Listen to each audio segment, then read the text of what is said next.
मित्रों, आज हमारे साथ मौजूद है दो ऐसे युवा जिन्होंने आज इस कॉन्क्लेव को बहुत अच्छी तरह से एक्सप्लोर किया है। हमारे साथ मौजूद है शिखर और हमारे साथ मौजूद है उपेंद्र।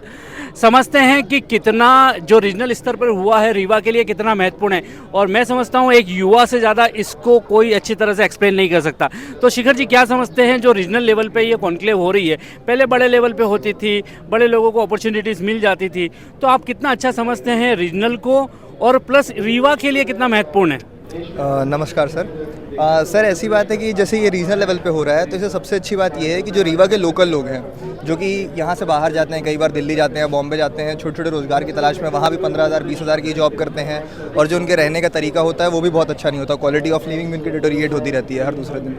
तो इस प्रोजेक्ट की वजह से ये एक बहुत अच्छी चीज़ हो जाएगी कि अगर यहाँ पे ये सारी चीज़ें आती हैं और at least 50% of the employment local people को मिलता है, तो यहाँ पे ये हो जाएगा कि सब लोग अपने घर के पास ही रह जाएंगे। इससे क्या होगा, उनका वर्क लाइफ बैलेंस भी अच्छा होगा, वो जैसे डिटोरिएट हो रहा है वो भी नहीं होंगे।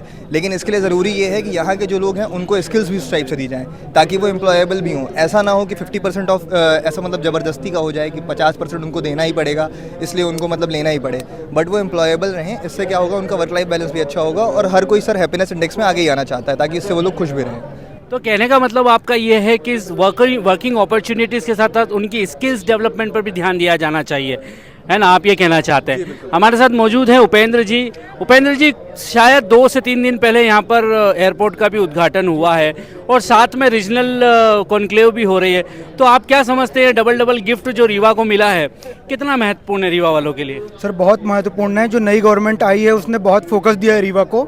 जैसे आपने देखा, एयरपोर्ट आया है और आज ये समिट हो रही है। इसके बाद हमें बताया गया समिट में कि बहुत सारी कंपनीज आएंगी, लाइक JSW स्टील आएगा, अल्ट्राटेक सीमेंट आएगा, तो जिसके कारण रीवा में, और आप देख पा रहे हैं यहाँ बालकृष्ण जी आए हैं जो पतंजलि का सेटअप करने वाले हैं रीवा में। तो बहुत बड़ा मतलब एक पार्क बनने वाला है, इंडस्ट्री पार्क बनने वाला है यहाँ पे, एक IT इंडस्ट्री IT पार्क बनने वाला है यहाँ पास। तो मोहन यादव जी और राजेंद्र शुक्ला जी का जो पूरा फोकस है वो विंध्य क्षेत्र में, क्योंकि यहाँ पर बहुत बड़ी अपॉर्चुनिटी है और यहाँ पास हम बॉर्डर एरिया से जुड़े हुए हैं, टूरिज्म की अपॉर्चुनिटी यहाँ पास बहुत ज़्यादा है। तो गवर्नमेंट इसको पूरी तरह से यहाँ एक्सप्लोर कर रही है और हर डोमेन की सेक्टर की कंपनीज यहाँ पास आ रही हैं, जिससे यहाँ के लोकल लोगों के लिए बहुत ज़्यादा फ़ायदेमंद मिलेगा। और रीवा में ऐसा लग रहा है कि अब रिवर्स माइग्रेशन होगा, जो बाहर के लोग गए थे रीवा से वो अब वापस रीवा में आएंगे यहाँ की अपॉर्चुनिटीज़ को देखते हुए। देखिए, सबसे अच्छी बात है रिवर्स माइग्रेशन की, क्योंकि यहाँ का जो ड्रेन है वो ड्रेन कहीं ना कहीं दूसरे प्रदेशों में हो जाता है। हमारे साथ दोनों युवा बहुत अच्छे से इन्होंने एक्सप्लेन किया।